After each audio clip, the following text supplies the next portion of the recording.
E depois da minha conversão,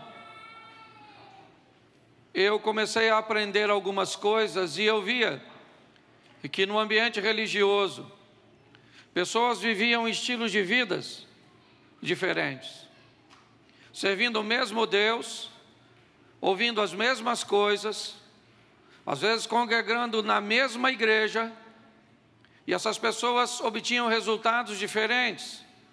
Essas pessoas viviam coisas totalmente antagônicas, totalmente opostas, contrárias. E eu comecei a olhar para tudo isso e procurar entender por que pessoas servindo o mesmo Deus, ouvindo as mesmas coisas,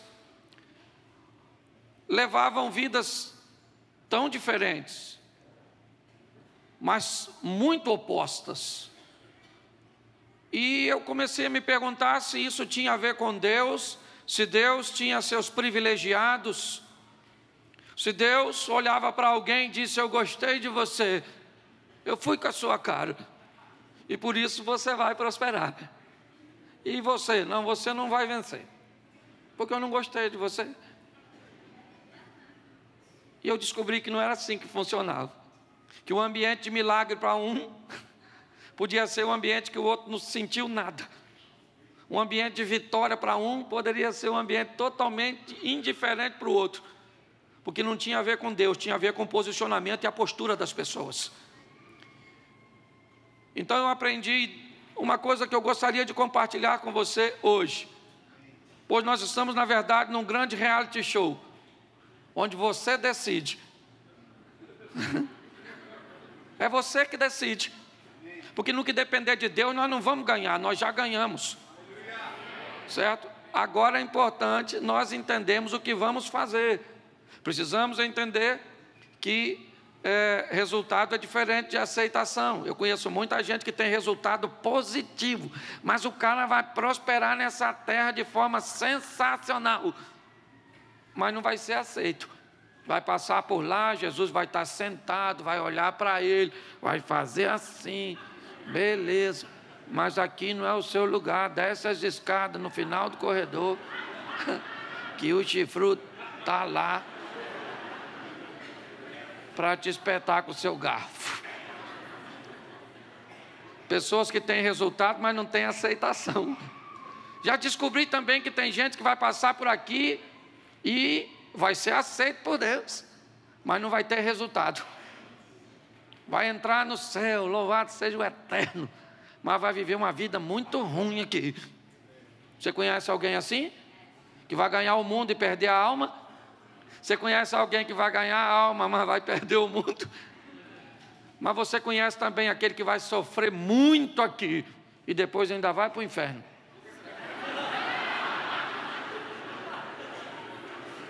Perdeu o mundo e a alma. Não vou fazer brincadeira com times carioca, mas tudo bem. Mas eu conheço gente que vai vir nesse mundo. A Bíblia diz que adianta o homem ganhar o mundo inteiro e perder a sua, mas a Bíblia não está dizendo que o homem pode ganhar o mundo sem perder a alma. Ela está dizendo: tenha o cuidado de não ganhar o mundo e perder a alma, mas aprenda que você pode ganhar o mundo sem perder a alma. Ou seja, você pode vir aqui nessa terra viver uma vida extraordinária, sensacional, impactante, e depois dar um beijinho no ombro e ir embora. Louvado seja Deus. Chegar lá e ouvir: vinde bendito do meu Pai. Então, dessas 4 pessoas, o primeiro que ganha o mundo e perde a alma, o segundo que perde o mundo e ganha, o terceiro que perde a alma e perde o mundo, e o quarto que ganha o mundo e ganha a alma. Você quer ser qual dos 4? Já deu para decidir aí? Quem aqui quer perder o mundo e a alma, levante a mão. Vocês estão aí ligados. Esse dia eu estava num culto e falei assim: quem quer ir para o inferno diz amém. Encheu 2 ônibus, que as pessoas sequer estavam me ouvindo. Elas só escutaram, diz amém, e disseram.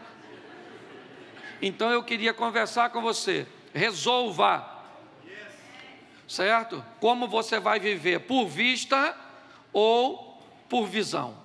Amém? Nós vamos tratar assim: vista é tudo aquilo que os seus olhos físicos conseguem contemplar. Vista é aquilo que você vê humanamente. E nós vamos tratar como visão aquilo que ainda não está diante de seus olhos, mas já está no seu coração. Muitas vezes você vai olhar para uma situação e, se ela for observada pela visão humana, ela vai ser extremamente pessimista.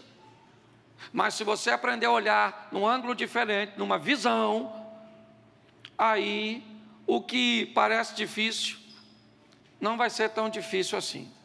Eu quero usar um texto de Mateus 6, 22 e 23, que diz assim: a candeia do corpo são os olhos, de sorte que se os teus olhos forem bons, todo o teu corpo terá luz. Se porém os teus olhos forem, todo o teu corpo será trevas ou tenebroso.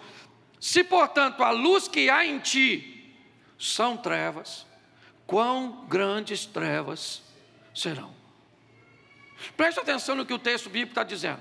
Ele diz: se você aprender a olhar as coisas de um ângulo positivo, de um ângulo diferente, se os seus olhos forem bons, você leva seu corpo, você leva a sua vida, você leva a sua história para um ambiente de sucesso. Se os seus olhos forem maus, a sua vida, ou você vai conduzir a sua vida por um ambiente tenebroso. E ainda faz um alerta: descubra se os seus olhos são bons ou maus, porque ele diz: se você pensar que os seus olhos são bons e eles ainda forem maus, suas trevas serão as piores, porque você nem é capaz de enxergar que tipo de vida você tem. E quando esse texto está dizendo, será que ele está falando de uma miopia, de um estigmatismo? Será que nesse ambiente fazer um óculos ou uma lente de contato vai resolver o problema? Não, porque esse texto não está falando de uma visão física. Ele não está falando de vista, ele está falando de visão. E nós precisamos entender isso. Porque se tivermos como enxergar, você quer ver? Nossos ancestrais.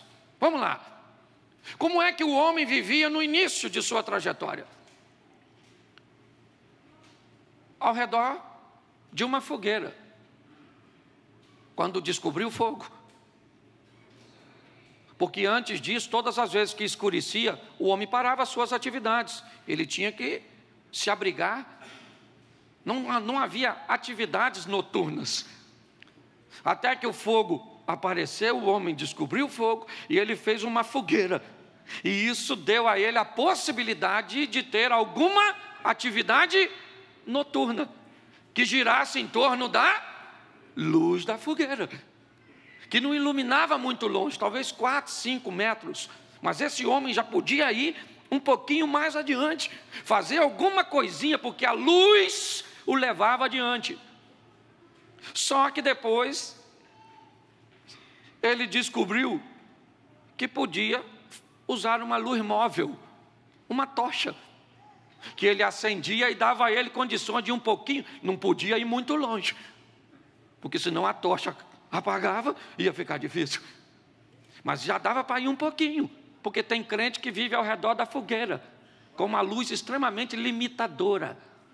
Outros são capazes de ter uma luzinha, que o leva até um pouquinho mais adiante, mas logo logo ele tem que voltar, porque senão apaga. Mas chegou um momento em que o homem descobriu o azeite, o combustível.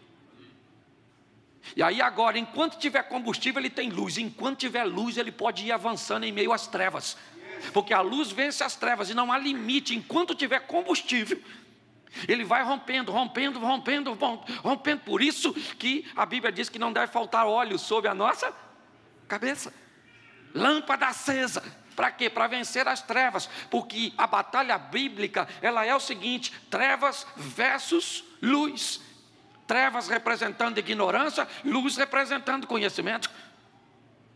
Você que é brasileiro, a comunidade brasileira, quem aqui já acreditou que rato virava morcego? Levanta a mão.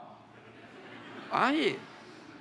Quem acreditou aqui que chinelo virado fazia você passar mal? Isso. Fora os que estão com vergonha de levantar e denunciar seu passado. Quem aqui já acreditou que manga com leite matava? Um grupo maior.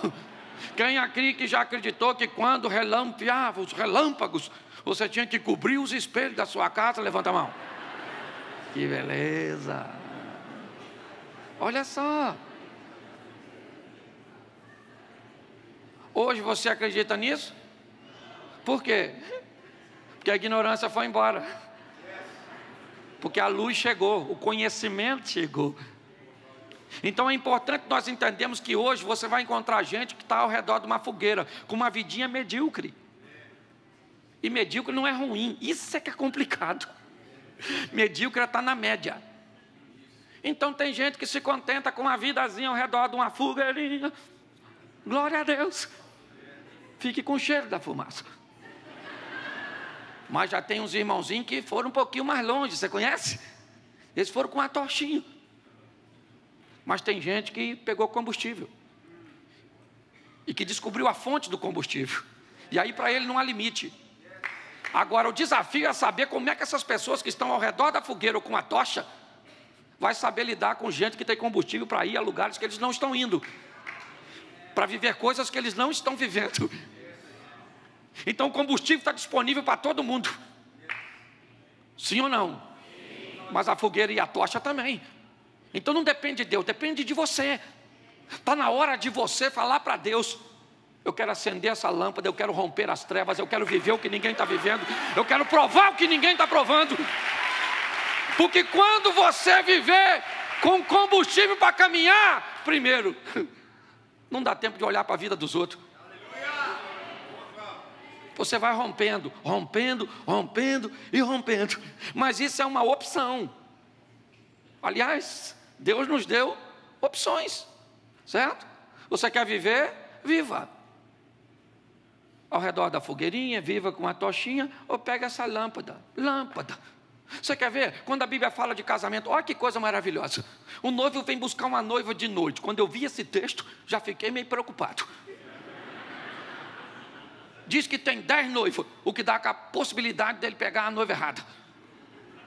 Mas eu gosto que esse noivo é um cara esperto. As mulheres têm que ter lâmpada para ele pegar. Só lâmpada acesa. Qual é a mensagem bíblica? Nunca pegue ninguém no escuro. Claro. E não é no escuro de ausência de luz, é escuro de ausência de conhecimento. Sabe nada. Olha só. Então está na hora, porque combustível você percebe o que ninguém está percebendo. E quando você percebe o que ninguém está percebendo, você vive o que ninguém está vivendo. Saiba de uma coisa: o que você tem é o que você tem e pronto. Na verdade, o que vale e tem sentido é o que você faz com aquilo que você tem. A mulher estava perdida, tendo um pouco de azeite dentro de casa, sim ou não? Mas a luz chegou. E o profeta disse para ela: querida, é com isso que você vai mudar a sua vida. E assim, tem gente que está esperando algo pirotécnico, extraordinário, sensacional, para mudar a sua vida. Converse com quem teve a vida transformada, e você vai descobrir que começou em algo aparentemente insignificante, uma oportunidade, que essa pessoa aproveitou e foi embora, e começou a olhar por visão e não por vista. Olhe bem, quando você olha para alguém que cresceu, você vê apenas onde ele está hoje, mas não sabe o caminho que ele percorreu para chegar ali. Repita comigo: quem nasce grande é monstro. Ué, é assim que funciona. Então está na hora de você parar de canalizar força para ver o que está acontecendo na vida do outro e usar essa força e essa energia para fazer as coisas acontecerem na sua vida, no seu ministério, na sua história, no seu casamento. Então as oportunidades estão aí. E só para ficar registrado, invista na sua mente. Ela pode levar você mais longe do que você imagina. Invista na sua fé, ela pode levar você onde você nunca imaginou. E invista no seu corpo, porque ele vai te dar condições de viver mais. Invista em você mesmo, certo? Você veio a esse mundo para se divertir, para tirar a onda. Ah, pastor, eu estou sofrendo. Pois é, que opção esquisita é essa? Jesus diz: eu vim para que tenham e a tenham em isso. Mas ele também disse: no mundo tereis? Sim ou não? Mas o que é abundante? Aflição ou vida? Então, Tem gente vivendo aflição em abundância e vida pontual. Não, troca o polo dessa tomada da sua vida. Vai lá e inverte assim, ó, vida em abundância, sofrimento pontual. Não dá para pregar apenas vida boa, porque Jesus diz, nesse mundo, todo dia que você acorda, o Satanás está lá. Como eu costumo brincar, o lapeta. É porque se você falar capeta, ele vem para cá. Se você falar lapeta, você está dizendo onde você quer que ele fique, certo? Longe de você, ok? Então, escute só. Eu quero mostrar a você algumas pessoas que viveram uma vida em visão, mas que por alguns momentos tiveram que enfrentar a vista, e como é viver por visão e vista. Vamos entender a base da criação. Deus chama a existência, deixa eu usar um texto aqui, de Romanos 4,17, até para, como está escrito, por Pai de muitas nações te constituí, perante aquele no qual creu, a saber Deus, o qual vivifica os mortos e chama as coisas que não são como se já fosse. Vamos olhar para Gênesis 1, e disse Deus, haja, a luz existia? Então ele criou a luz por vista ou por visão? Isso, chama a existência as coisas que não existem como se já existissem. A vista só faz a supervisão do que aconteceu na visão. Porque depois que ele cria tudo, olha como é que o texto termina falando dos dias da criação. E viu Deus que era bom. As coisas acontecem por visão e são supervisionadas por vista. Entendeu? Então você quer viver por vista, vai viver, vai ter dívida, vai ter problema, vai ter crise, você vai pensar em desistir, vai cantar, não dá mais para segurar, explode o coração. Isso é quem vive por vista. Agora, por visão, numa linguagem carioca, o bagulho é doido, o movimento é frenético, não é verdade? Nós vamos impulsionar as pessoas a viver por visão e não por vista. Amém? Então sai daqui hoje olhando o seu marido por visão. Esquece a vista, senão fica ruim. Sua esposa tem que ser vista por vista ou visão? Sua sogra, a visão do super-homem. Isso. Olha só. Quando nós vamos viver uma vida de visão, a nossa história vai trafegar em uma linha bem interessante. Então, eu vou te dar alguns exemplos aqui rapidinho. Vou falar rapidinho, vai ser com anestesia. Quando você vê, já acabou. Gênesis capítulo 12, verso 1. Vamos ver Abraão. Ora, disse o Senhor a Abraão: sai da tua terra e da tua parentela e da casa de teu, e vai para uma terra que eu te mostrar. Vista ou visão? Vista ou visão? Porque é uma terra que ele ainda não. Então Abraão poderia falar: o Senhor me mostra, que eu quero saber se é boa. Mas Deus falou: Abraão, sai da sua terra, da sua parentela, e vai para uma terra que eu te mostrar. E Abraão foi, sim ou não? Por vista ou por visão? Isso, esse dia eu falei isso com a minha mulher. Você poderia ser igual a Abraão, eu te chamar para você ir e você não perguntar onde. E ela falou: é fácil, Cláudia, é só você ser igual a Deus. Aí eu falei: então vamos voltar aos relacionamentos anteriores, porque não vai rolar. Abraão sai para viver o extraordinário, sim ou não? Promessas impactantes, ele vai ser pai de uma grande. Isso, a mulher dele é estéril. Olha só que coisa louca. Ele tem até uma rota de fuga para isso. Ele leva o sobrinho, pensando assim: se não fizer um filho, um menino, é meu parente. Cuidado com parente, porque parente, família é quem te protege, quem te ajuda, quem te apoia, porque seu sangue até mosquito pode ter. Ok? Ah, é meu sangue. Se for assim, já você está aparentado com mosquito. É ou não? Que transmite doença ainda. Olhe para mim. Abraão sai debaixo de uma visão, sim ou não? E é extraordinário. E ele está vivendo debaixo de uma visão e vai terminar a vida dele sob a visão. Mas no meio dessa história, a vista atrapalha o cara que está vivendo de visão. Porque todas as vezes que você estiver num ambiente com Deus, onde você tem uma visão, uma direção, e você deixar a vista tomar o primeiro lugar, você vai ter problema. Ele está ficando velho. É ou não é? E a Sara também. Sara olhou e falou: Abraão, meu filho, vamos fazer esse negócio aí funcionar? Vamos arrumar um filho com a garotinha. Porque para mim, H não devia ser novinha. Certo? Era para gerar um filho. Então, Sara fala: deita aí com H. Abraão olhou. Vista ou visão? H é maneiro, hein? Vai rolar. Ele estava debaixo de uma visão. Mas quando a vista começa a entrar em cena, ela acaba roubando. E Abraão abre mão da visão pela... E olha a besteira.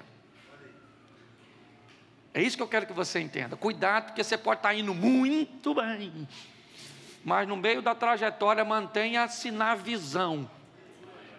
Evite os caminhos mais curtos, certo? Trafegue pelos mais seguros, que é o da obediência. Olha só. Nesse momento, Abraão esquece a visão e vai viver pela... Só deu confusão. É só você ler, que eu não sou obrigado a ler tudo. Engravidou, sim ou não? E a mulher, depois que engravidou e teve o filho, ficou com o narizinho em pé. Aí o Abraão começa a ter problema com a esposa. Chega em casa do trabalho, na tenda, a Sara, ó: porque essa mulher, mãe desse menino. E o Abraão deve ter dito: para que eu deitei com aquela garotinha? Tem muita gente que no meio de sua trajetória acaba se perdendo e deixando a vista tomar o lugar da visão. É um grande alerta. Deus te deu uma direção, você está debaixo de uma visão, então fique tranquilo, a responsabilidade é dele. E se tem uma coisa que Deus cuida, é do seu nome. Se Ele falou que Ele vai fazer, Ele vai fazer. Se Ele falou que vai acontecer, vai acontecer. E pronto. Ah, mas já está ficando velhinha, está ficando velhinho. O Abraão estava com 100 anos. Sabe o que é um cara de 100? Pegar uma mulher de 90 e fazer um filho. Isso devia ser pecado. Por isso que esse cara é pai da fé, é ou não é verdade? Olha só, Deus não falou que ia fazer, sim ou não? E fez? Então, não saia da visão, permaneça. Certo? Você pode estar olhando e diz: ah, mas Deus me prometeu que vai fazer desse jeito na minha empresa, e eu vou fazer isso, vou fazer aquilo, vou pegar um empréstimo, vou fazer desse jeito, vou fazer assim. Querido, se Deus falou que vai fazer, Ele vai fazer, e pronto, mantenha-se na... Amém? Deixa eu usar mais um textozinho, Hebreus 11, 27. Pela fé deixou o Egito, não temendo a ira do rei, porque ficou firme, como vendo o invisível. Quem é esse? Moisés. O texto diz que ele permanece firme, porque ele vê as coisas o que não acontece. Ele está debaixo de vista ou de visão? Vista ou de visão? Pois é. Ele vai lá, permanece firme, tá jóia. O povo sai do Egito, sim ou não? Claro que saiu, a visão se cumpriu. Só que o tempo diz a Bíblia diz que o tempo vai passando. Em Números capítulo 13, verso 2, eles vão entrar na terra. E Moisés manda os homens espionarem. E olha o que diz o texto aqui. Deus diz assim a Moisés, no capítulo 13, no verso 2: envie homens que espiem a terra de Canaã, que eu hei de dar aos filhos de Israel. De cada tribo de seus pais enviareis um homem, sendo cada um príncipe entre eles. Deus mandou Moisés falar aos homens para olhar o quê? Põe de volta o texto aí, por favor. Reconhecerem o que Deus falou? Olhem que eu hei de visão. Eu ainda não dei, mas eu vou dar. Então vai lá e tenham uma visão. Isso. Sim ou não? Agora olha o que Moisés falou para os camaradas. Põe aí o Números 13, verso 18. 13 e 18. Vejam como a terra, vejam como é. Foi isso que Deus mandou? Sim ou não? Vai lá e veja como é Foi ou não foi? Foi ou não foi? Então Moisés tinha que parar aí, sim ou não? Sim. Mas olha o que ele disse: se o povo que vive lá é forte ou fraco. Se são muitos, Deus não mandou olhar para nada disso. Deus falou: vocês vão lá e olham para a terra. Não se preocupa se tem muita gente, se eles são fortes, se eles têm arma. Não se preocupa com nada, porque o que eu quero é que vocês entendam que eu vou dar essa terra para vocês. Isso. Mas quando um líder informa a seus liderados aquilo que Deus não falou, vai lá e vê se o povo é forte ou fraco, se são muitos ou se são. Nossa, Deus está preocupadíssimo com a quantidade. Verso seguinte: se a terra em que habitam é boa ou ruim, se as cidades que vivem são cidades sem muros ou fortificadas, se o solo é fértil ou pobre, se existe ali floresta ou não. Olha só, Deus não falou para olhar nada disso. Mas como ele disse que era para olhar, os homens vão lá e olham o quê? O que Moisés mandou. Então, eles voltam dizendo: Moisés, falar uma coisa para tu, a terra é maneira, mas os caras são grandes, irmão. Os caras são muito. Não vai dar para entrar, não. Olha que loucura. Quando a nossa vida é direcionada por vista, acabou. Você sabe que Deus está contigo. O problema é que nós vivemos num mundo imediatista e Deus costuma, às vezes, deixar assim para os 44 do segundo tempo para agir. Por quê? Não sei. Quando nós chegar na administração lá, pergunta. Por que o senhor fez? Eu não sei por que. Eu não sei. Tem gente que me faz pergunta. Esse dia eu estava pregando de Jesus escrevendo na terra, acabou o evento, um garoto veio falar comigo o que ele estava escrevendo. Pastor, o que ele estava desenhando lá na terra? Eu falei: irmão, eu só li. Eu não estava lá não. O outro me perguntou: pastor, o senhor sabe se Adão tinha umbigo?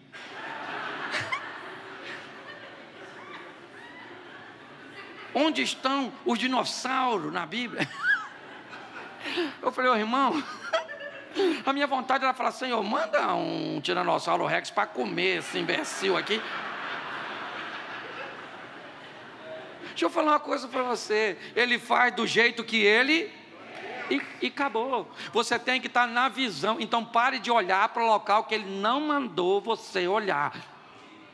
É isso.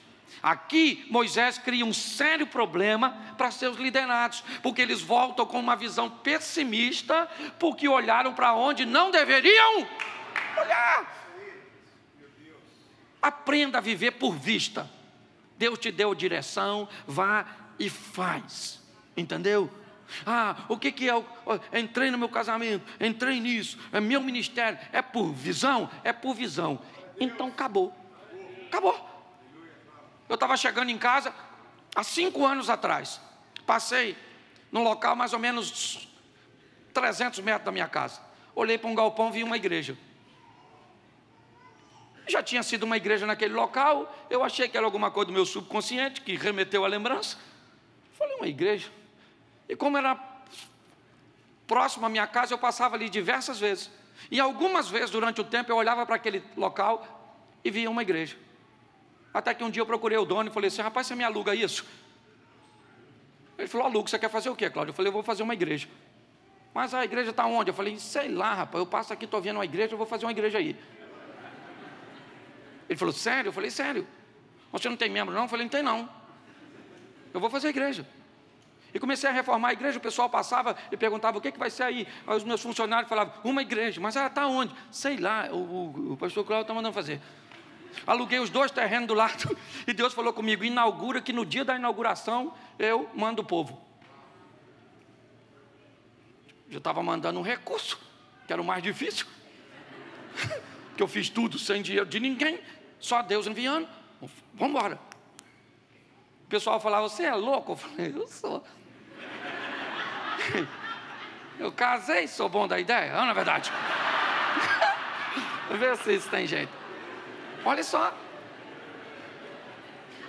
E eu construí aquela igreja por visão e não foi por vista. Hoje, já deve estar, né? Aqui nós estamos 2 horas, lá eles estão 2 horas à frente, não é? Já acabou, mas hoje, 5 anos depois, em Xerém, um local pequenininho, nós já tivemos 2 cultos de aproximadamente 750 pessoas cada um. Certo? Porque aquilo que foi construído debaixo de uma visão e não de vista. É assim que você tem que aprender. Nós precisamos, mas assim como Abraão, é isso que eu quero que você entenda. Moisés também teve problema quando a vista começa a atrapalhar. Presta atenção, 1 Samuel 17, 24. Porém, todos os homens em Israel, vendo aquele homem, fugiam diante dele e temiam grandemente. De quem é esse texto? Esse texto fala de Davi, no momento em que ele chega no ambiente de batalha. E quem é que está lá como desafiante? Golias, um gigante. Ô gente, aprenda que todo dia você vai enfrentar um gigante, isso num dia bom. Porque no dia ruim pode vir gigante, leão, urso, a quadrilha toda junto. Todo mundo que olhava para o gigante sentiam medo. Põe o texto para mim aí, por favor, me ajuda aí, santo varão, que eu gostei desse negócio. Quando os israelitas viram o homem, todos fugiam cheios de... Por quê? Porque eles estavam vendo. A visão... Não existia, o que existia era a... Então olhou: quem é esse cara? Golias. Grande, hein? Bens a Deus. Caraca, é soldado, né? É aliado ou inimigo? Sempre inimigo, não é verdade? Grande, o que ele quer? Um homem para lutar contra ele. Sério? Um só? Cara, não vai rolar não. O cara é grande, mano. Vamos embora, que eu tenho família. Mais vale um covarde vivo que um herói morto. Está todo mundo com medo, sim ou não? E eles têm razão, sim ou não? Claro, o cara é. Só que chega no Vale de Socó, ou de Elá, como queira a sua tradução, um rapazinho, puxando um jumentinho, estacionou o jumento. Uma Ferrari daquela época, um Mustang, sei lá. Estacionou. E perguntou para o irmão dele: como é que está o negócio aí? Alguém falou: está tudo sob controle do gigante. Tem um cara grande aí, meu irmão, que quer um duelo, mas está ruim de arrumar alguém. Aí, nesse exato momento, quem é que sai? O gigante. Aquela coisa imensa, aquela indumentária extraordinária, certo? E falou: tem algum homem aí? Se tiver, vem aqui, vamos decidir isso. Davi falou: como é que é, meu irmão? O irmão dele mais velho falou: cala essa sua boca, seu pretensioso. Cala essa boca, que eu sou seu irmão mais velho, eu tenho que te defender. Vai embora, Davi. Davi falou: calma, que é isso? O que vão dar para quem matar o gigante? Note que o cara é corajoso, mas não é otário. Ele quer saber se tem prêmio. Alguém falou: se matar o gigante, fica rico, mas tem que estar vivo. Segundo prêmio, vira príncipe, casa com a filha do... E terceiro prêmio, não paga imposto. Davi falou: ninguém mata. Esse cara é a oportunidade que eu tenho de mudar de vida. Se eu matar esse cara, eu fico rico, viro príncipe e não pago imposto. Porque tem gente que basta ver um problema que acha que ele veio para te destruir, mas tem gente que acha que problema é capaz de promovê-lo. A ótica é diferente. Agora Davi vai enfrentar o gigante, sim ou não? Por vista ou por visão? Isso aí. Porque quando ele falou: eu mato esse gigante, o pessoal falou o quê? Droga. Crack, metanfetamina. Esse maluco tá doidão. Porque a Bíblia diz que a fé é loucura. Alguém falou: leva esse garoto para Saul. Chegou lá e falou: Saul, tá ruim? Escuta só. Esse garoto falou na frente de todo mundo que quer representar Israel. Saul falou: menino, chega aqui, garoto. Você não pode... Deixa eu falar para você. Você viu o cara? Você não pode ir, Davi. O cara é matador desde garotinho. Quase matou a mãe dele quando nasceu. De tão grande. Você não pode. E outra coisa, Davi, é você que toca para me dormir. Não tem Gadernal, Lexotan, Rivotril. Se você morre, eu não durmo, menino. Você não pode, porque Saul está olhando por vista ou por visão? Quando Saul termina de falar, Davi diz: Saul, escuta só uma parada que eu nunca falei para ninguém. Estava eu apacentando as ovelhas do meu pai lá sozinho. Não tinha ninguém para fotografar, não tinha WhatsApp, não tinha nada. E veio um urso querendo pegar uma ovelha do papai. Eu falei: aí, urso, aqui tem pastor, irmão. O urso não acreditou, meteu as caras comigo, matei o urso. Depois chegou um leão desavisado, sem saber do falecimento do urso. E eu falei: aí, irmão, não quero problema com Greenpeace, nem com esse negócio de... Ok? Mas já matei uma aqui. Escute, não, peraí. Escute só. Eu matei um leão e matei um... Isso. Só que para mim, o primeiro animal que Davi matou, sabe qual foi? Para mim foi uma ovelha. Porque ele era criador de ovelha. E criava ovelha para comer, para utilizar a lã. Sim ou não? Provavelmente também Davi enfrentou o maior inimigo da ovelha, o lobo. Sim ou não? E depois enfrentou um urso, e depois enfrentou um leão, e depois enfrentou o gigante. Entendeu? Você quer entrar no cenário destruindo o gigante? Você não tem história com Deus. Quando Davi vai enfrentar o gigante, o que ele diz para Saul? Saul, eu matei um leão e um urso. Ele não falou da ovelha nem do lobo, porque era um adversário mais fraco. Eu matei e eu vou matar esse gigante. Eu estou falando para você que eu vou matar esse cara. Eu vou matar, fica tranquilo, Saul. Eu vou lá e vou matar. Saul falou assim: então vai com a minha armadura. Davi vestiu a armadura, mas não deu, porque a armadura de um dissimulado medroso jamais serviria para um covarde comprometido com Deus. Davi vai enfrentar o gigante por vista ou por visão? Quando o gigante olha para Davi, ele vê Davi por vista ou por visão? Falou: nossa, já estão botando criança na frente de batalha. Isso é um terrível, gente. Ô garoto, eu vou matar você, menino. Isso é muito fraco. Eu vou matar você e não vou deixar nem ter enterro. Entendeu? Os animais vão vir te comer. Eu imagino o pessoal falando: conheceu ele? Menino bom, Davi, rapaz. Mas o pai dele tem mais 7 filhos. Vai fazer falta não, mais novo. Alguém achava que Davi ia ganhar? Sim ou não? Não. A não ser ele. Ele não acreditava muito, mas ele acreditava, porque ele estava com medo. Quando Golias terminou de falar, Davi falou: aí, Golias, fala uma coisa para tu. eu vou matar você.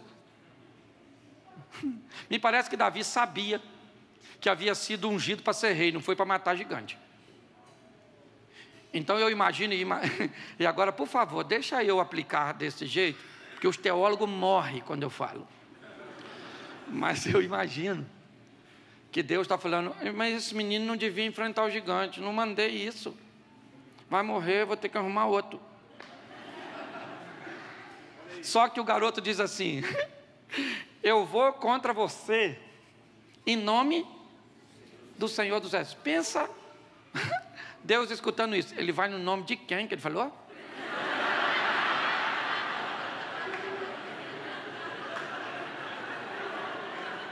Vê se eu escutei. Ele falou que vai no meu nome. O gigante se lascou. Já era. Olha só. Isso é maravilhoso. Certo? Porque alguém que foi capaz de olhar por visão e não por... Ele matou o gigante, sim ou não? Sim ou não? Sim. Pois é. Nós temos que aprender a viver por visão e não por vista. Não sei o que você está vivendo hoje, mas tire seus olhos físicos e coloque os olhos espirituais. Descubra que Deus está com você nessa peleja e você não peleja sozinho. Não dependa de pessoas para torcerem por você. Seja você o maior torcedor. Porque se você depender de outros para torcerem para você, você está perdido. Pensa quando Pedro saiu do barco para andar naquela noite escura em cima d'água. O que você acha que os discípulos dentro do barco ficaram falando? Isso mesmo, vai Pedro, é ruim, vai afundar, quer ver que vai afundar? Já, ó. Isso é louco, andando em cima d'água, esse palhaço. Jesus já estava chegando. E quem é que andou em cima d'água? Qual era o local mais seguro naquela ocasião? Se você estivesse lá, você ficava onde? Claro, nós queremos viver o incrível, extraordinário, sensacional, mas não queremos sair do barco. Quem fica no barco só conta a história dos outros. Quem sai do barco conta histórias a respeito de si mesmo. Está na hora de você contar suas próprias histórias, amém? Davi entrou no arraial com a cabeça do gigante. As mulheres gritando, pensa garotada. O mulherio tudo para a janela. Chegou o machão. Sabe o que é mais interessante? Davi ficou rico, casou com a filha do rei e provavelmente a família continuou pagando imposto, porque Saul tentou sabotar. Merabe, que era para casar com ele, Saul deu para outro. E quando Saul oferece Mical para casar com Davi, Davi disse, eu não sou digno de ser genro do rei, porque eu não tenho como pagar um dote. Então ele não ficou rico, senão teria dinheiro. Saul tentou sabotar a vitória de Davi, mas quem estava com Davi era Deus. E quando Deus está contigo, ninguém sabota o que Ele tem para você. Entendeu? Presta atenção, Davi se casou com a filha de Saul, sim ou não? Mas com uma mulher que o amava. Mical, uma japonesinha extraordinária. Porque com esse nome não vai ser de Fortaleza, é ou não é verdade? Mical, a senhora é de onde? Do Ceará. Escute. Ele ficou rico, sim ou não? Sim ou não? E ele parou de pagar imposto? Sim, porque agora ele era o monarca. E as pessoas pagavam imposto para ele. Porque se Deus estiver contigo, meu irmão, o deserto tem que te fazer prosperar. É isso que você tem que aprender. A andar por vir. Isso. Agora preste atenção nesse texto. Segundo o livro dos Reis, capítulo 6, verso 15. E o servo do homem de Deus se levantou muito cedo e saiu. E eis que um exército tinha cercado a cidade com carros e cavalos. Então o servo disse, ai meu senhor, o que faremos? Verso 16. E disse, não temas, porque mais são os que estão conosco do que os que estão... Do que os que estão? Isso. O profeta respondeu, não tenha. Aqueles que estão conosco são mais numerosos do que... Olhe para mim aqui. A casa de Esaú ou a casa de Eliseu, está cercada pelo exército dos arameus, os sírios. Não tem rota de fuga. E Eliseu trabalhava com um garotinho. E o garoto acordou cedo, abriu a porta. E o exército tinha cercado a casa de Eliseu. Quando o garoto viu, a vista do garoto foi capturada. O menino olhou, aquele exército começou. Ah, meu Deus, o que faremos? Porque tem gente que é assim, olhou o problema e agora? É assim que o garoto está, ó. O que faremos? O que faremos? O exército está lá, sim ou não? Logo depois do garoto, quem é que vem? O Eliseu.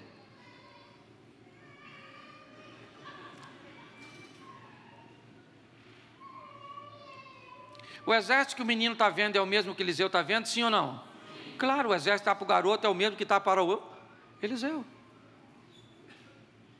E o menino está tremendo, dizendo o quê? O que faremos? E Eliseu?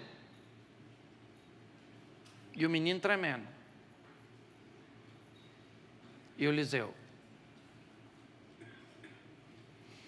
De repente o Eliseu olha para o menino e diz assim: calma, garoto. Mais numerosos são os que estão conosco do que os que estão com ele. O menino olha e diz assim: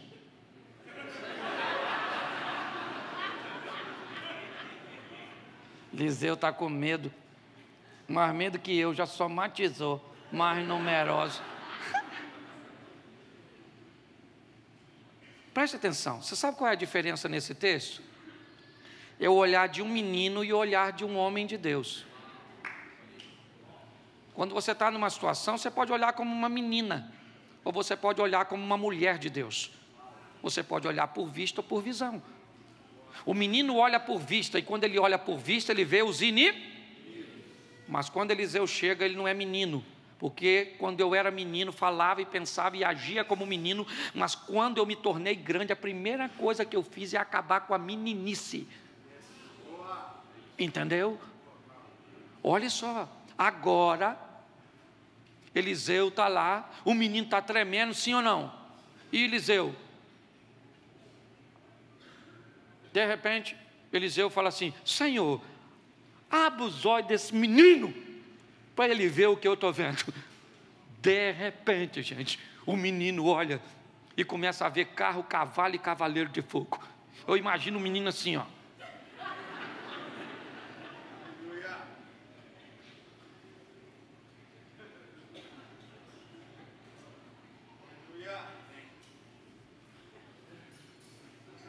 Estava aqui antes, Eliseu? Por isso que tu estava tranquilo. Eu não estava vendo, não. Está na hora de você mudar suas companhias e andar com gente que te mostra coisa que você ainda não está vendo.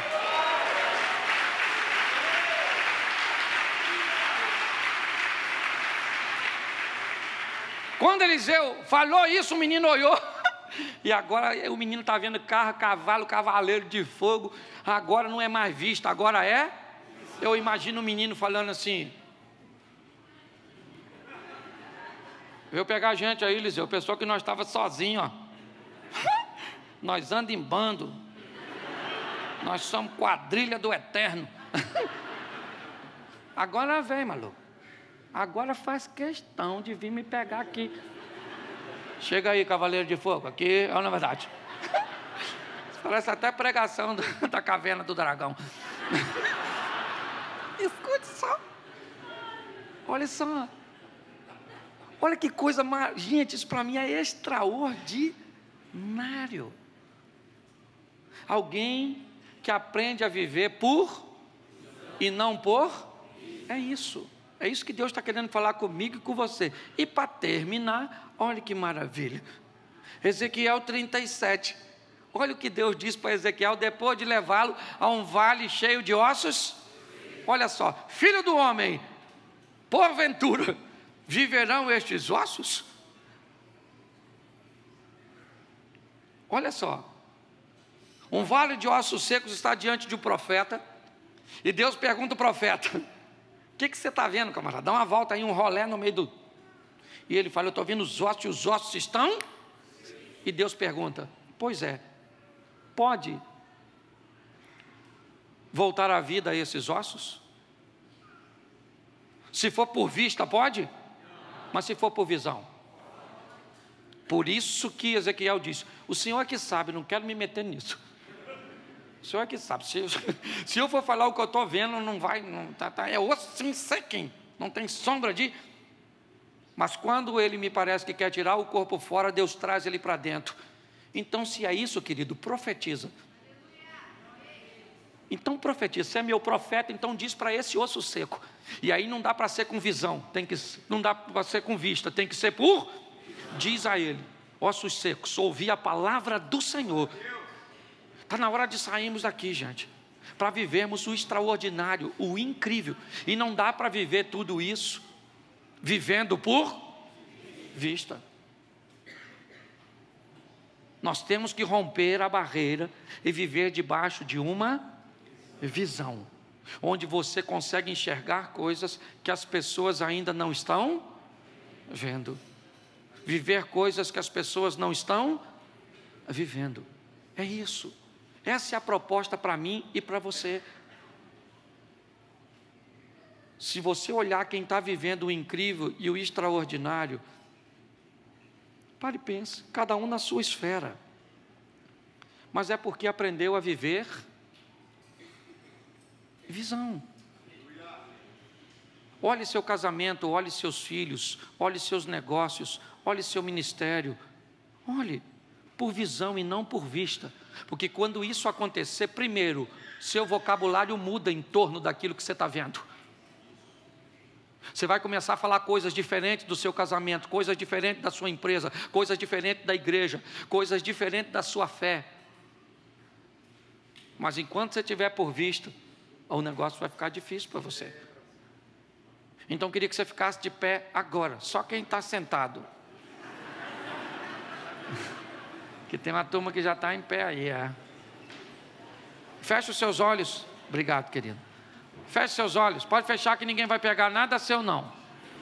Mas se tiver algo de valor, é bom segurar, né? Sei lá quem está aí. Feche seus olhos. Fecha aí. Eu não sei como você entrou aqui, eu sei como você pode sair daqui. E se for por vista, você vai arrumar muitos argumentos. Mas se for por visão, os argumentos cairão por terra. E você vai descobrir que pode caminhar de uma forma plena na presença de Deus. Quem age nessa igreja é o Espírito Santo de Deus. E ninguém aqui está querendo te emocionar, fazer uma lavagem cerebral em você. Não. É o Espírito Santo que vai trazendo aqueles que hão de salvar. Então, o André, ele não pode ir com você no término do culto. Eu não posso ir com você no término do culto. Mas tem alguém aqui que pode ir com você. Se você olhar para este momento por vista, certamente algumas desculpas vão vir à sua mente para adiar essa decisão. Mas se você olhar por visão, você vai olhar que Deus te trouxe aqui hoje para mudar a sua vida, a sua história. E Ele em você te dará a oportunidade de viver o extraordinário, o incrível. Então, com muito respeito, você quer continuar vivendo por vista? Ou quer viver por visão?